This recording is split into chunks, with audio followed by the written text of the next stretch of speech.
观众朋友好，这里是大时局，我是唐韵。北京炸了！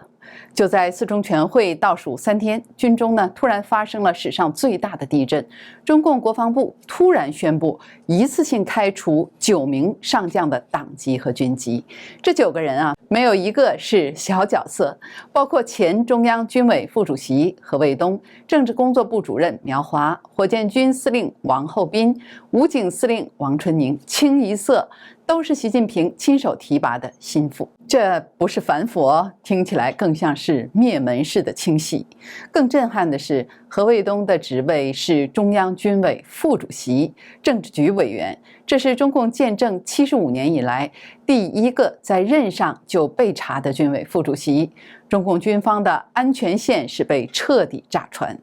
而此刻军中正传出另外一个更敏感的消息，有传张又侠已经是全面地接手了军中工作，军权或许正在重新分配。官方没有证实，但中共内部的恐惧已经蔓延开来。一位接近北京军方系统的媒体人说得更直白，这次不是整顿，这是内爆，这是中共20年来最彻底的军中清洗。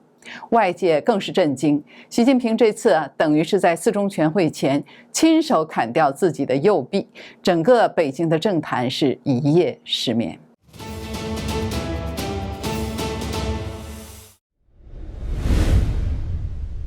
就在10月17号，中共国防部突然发布了一个重磅的消息，开除前中共中央政治局委员、前中央军委副主席何卫东，前中共中央军委委员、军委政治工作部前主任苗华，中共军委政治工作部前常务副主任何鸿钧，中共军委联合作战指挥中心前常务副主任王秀，中共东区战区前司令员林向阳，中共陆军前政委秦树同，中共海军前政委袁华志，中共火箭军前司令员王厚斌，中共武警部队前司令员王春宁等这9人的党籍，并且要移交军事检察机关审查起诉。消息说，此前已经开除了这9个人的军籍。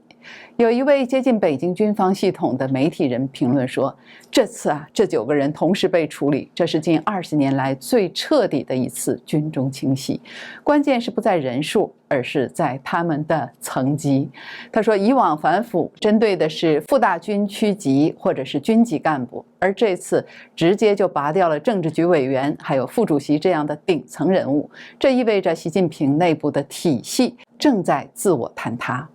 消息是由中共国防部发言人张晓刚在记者会上宣布的，短短几百个字的新闻稿，标志着中共军方高层的塌方式的清洗正式揭幕。值得注意的是，这9个人都是习近平亲自晋升的上将，并且从习近平上台后都是一路提拔。其中何卫东、苗华、林向阳等这些人都是出身习近平的嫡系部队，前驻福建的31集团军。根据独立的时评人蔡胜坤，他在 X 平台上爆料，这9人也只是这场大清洗的冰山一角，还有80多位高级将领在审查中，包括南部战区司令员吴亚楠、西部战区司令员王海江等等。蔡胜坤就指出，对何卫东、苗华等军中将领锁定的罪名，除了贪腐，主要还涉嫌反党。据悉，这项政治指控已经传达到了副军级。那何卫东是这次官宣9人当中职位最高的，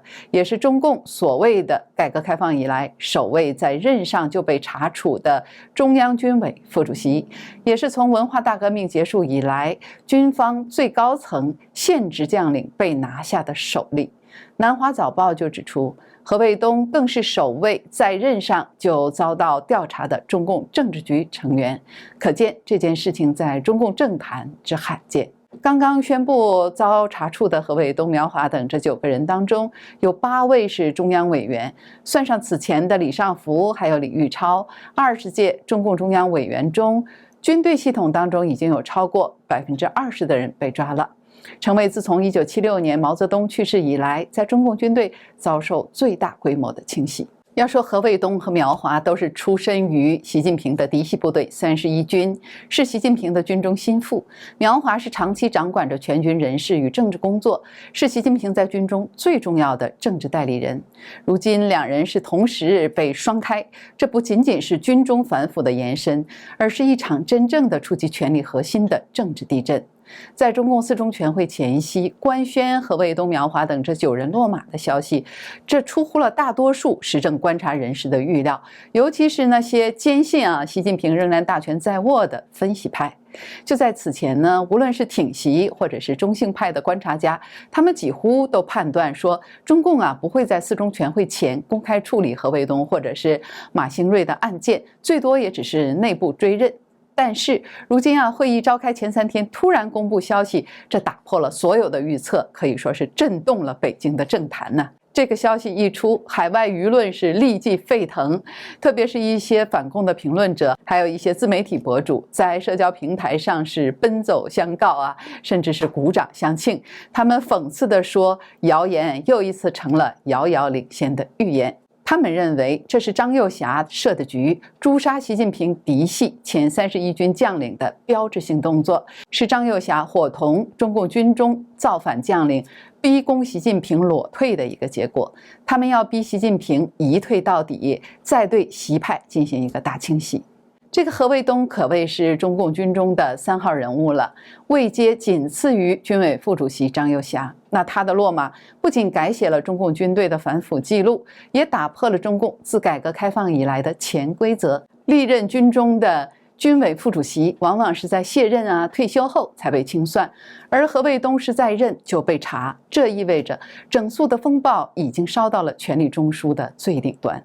有分析就指出说，这一事件在政治层面象征着军委内部绝对的安全区终结了。在强调党指挥枪的体制当中，连军委副主席都不能幸免，这表明中共高层的信任体系正在发生裂变。无论这是习近平主动的刮骨疗毒的举措，还是党内反习势力的反扑手笔，何卫东的落马都将被视为是一个历史的分界点。它标志着中共军权体系从集体忠诚进入到了个体清算的新阶段。接下来我们带给大家一个工商信息。有一个年轻的女孩子，她因为在旅行的途中，因为天气干燥，手指就出现了不少的肉刺，拔掉之后都在流血。一般呢，这需要好几天才能恢复，但是没想到她吃了2支红海参凝胶之后，2天就好转了。那这个产品是用当地海女亲自下海采摘到的珍稀红海参做成的，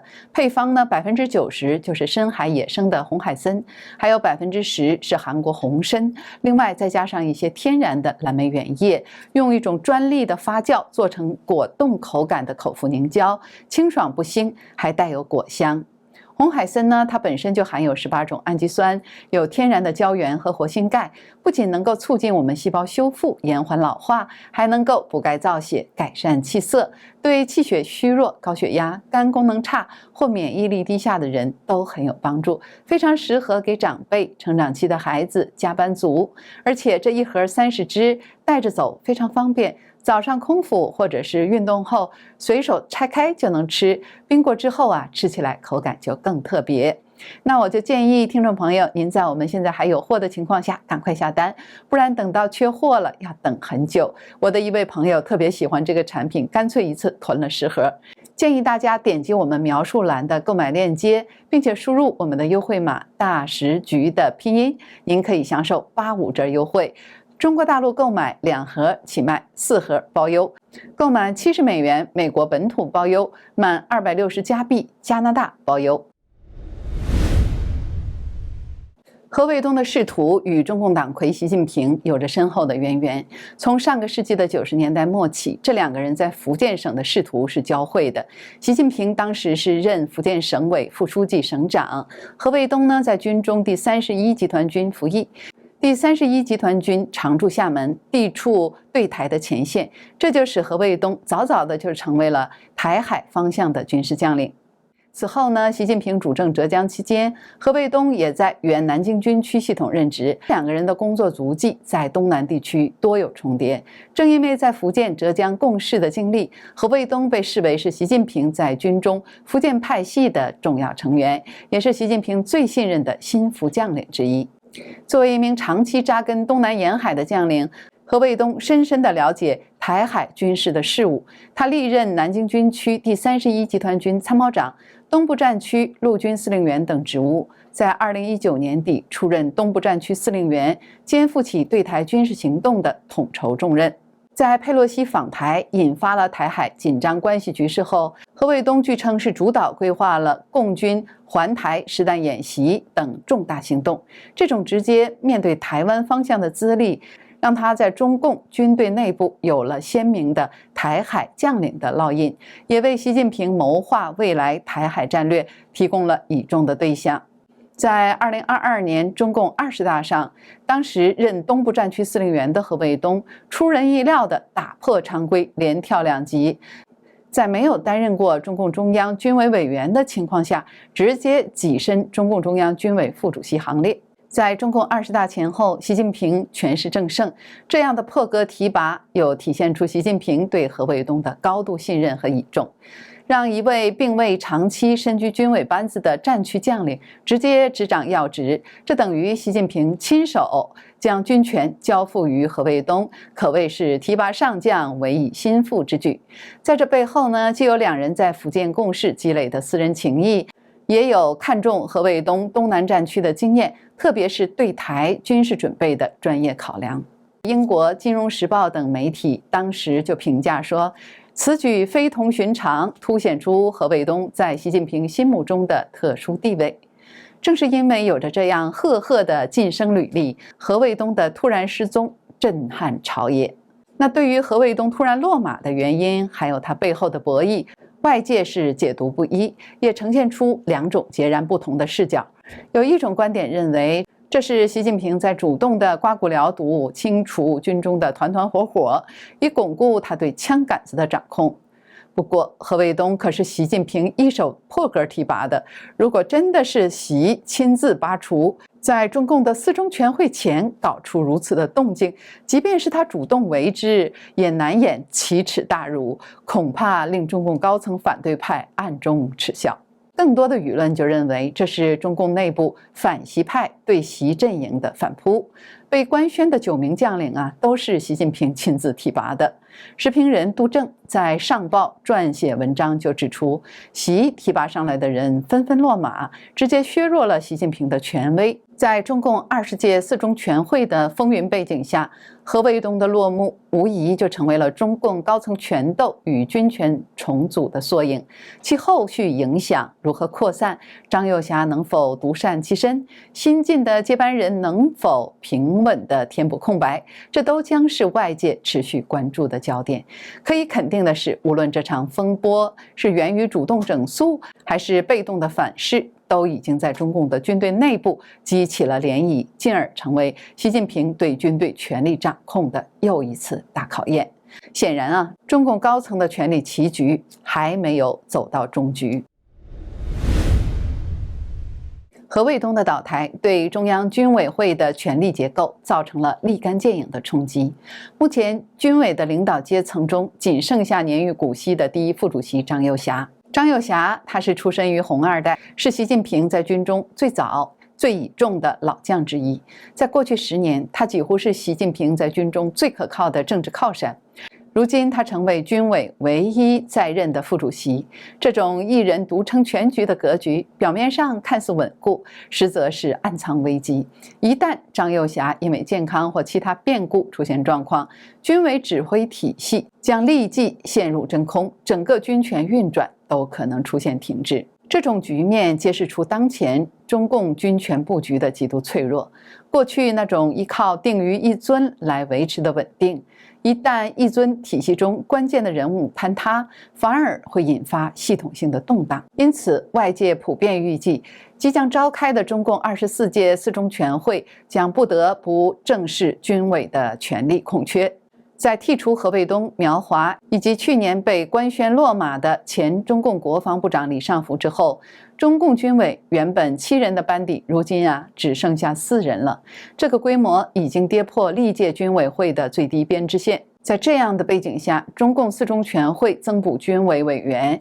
与副主席几乎已成定局。时评人士张天亮先生就认为，中共四中全会上中央军委副主席需要添上，不管习近平军权稳不稳。如果习近平军权稳固，当然不希望张又侠以唯一的军委副主席的身份处理军中事务，他需要另外一个人来分张又侠的权。如果习近平军权不稳，张又侠也需要一个人来加固自己的地位，绝对不能让习近平的人马填补何卫东的空缺。所以不管怎么样吧，中共四中全会上出现新的军委副主席是个概率极大的事件。台湾的国防安全研究院副研究员龚祥生他就表示说，这当中的8名中央委员应该可以在中共四中全会补齐，补上的人要注意与张又侠的关系远近，以此来判断习的军权是否被架空。蔡胜坤则认为，目前已知的可能人选是张升民，他很可能接替何卫东出任中央军委副主席，并兼任中共中央政治局委员。现任国防部长董军则有希望增补为中央军委委员。张升民的名字对外界而言或许并不显眼，但在军中他的背景十分特殊。张升民是出身于陆军政治工作系统，长期在军中纪检、政法与政治工作领域任职。他曾担任中共总政治部纪律检查部部长、中央军委纪委副书记、军委政法委书记等职，这些岗位都与张又侠主管的军委日常运行、纪律检查及干部管理是高度相关的。而张又侠在2012年之后历任中共总装备部部长、中央军委装备发展部部长、军委副主席，在军委领导层中对纪检、政法、人事等系统都有实际的指导权。根据军方多方的消息，张升民能在2017年中共19大后迅速地升任军委纪委书记，并晋升上将，与张又侠的支持是密不可分的。军方观察人士指出，张升民在军中被视为张系人马，他属于张又侠所倚重的监察与政治安全系统，既负责清理对手，又在权力交替中维持纪律稳定。可以说，张升民是张又侠在军委内部监控权力链条的关键节点。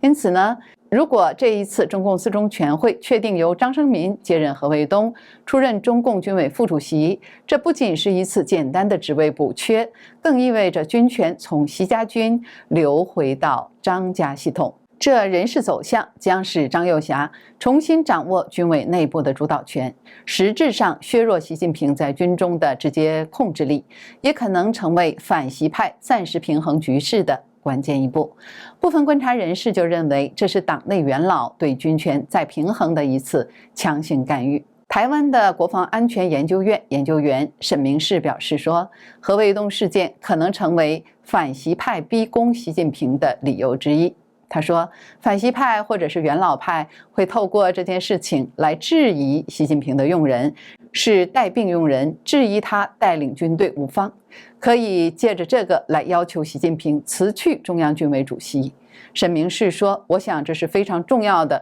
因为不太可能是习近平自己把这些人开除掉。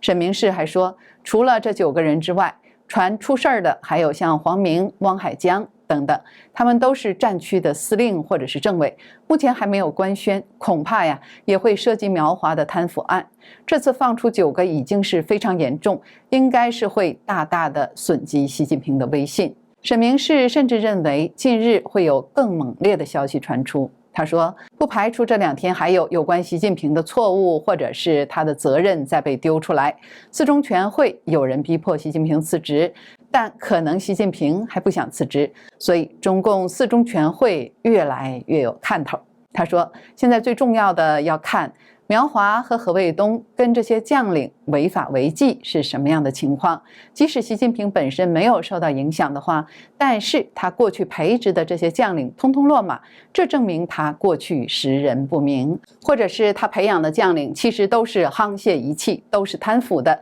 习近平势必要负连带的责任。2016年8月29号，中共中央办公厅曾经发布关于防止干部带病提拔的意见，要求对干部带病提拔追责，理论上要追责的包括中共中央总书记。台湾的媒体上报在10月4号发表独立评论人杜正的文章，就指出，当习出现权力危机，有心人会借机拿这些条文来追究他的责任。习抛出这个帮规，等于是给自己挖坑。这里是大时局，感谢您的陪伴与思考，请您订阅、分享并打开小铃铛，让我们一起在动荡中坚守真相，在黑暗中点燃希望。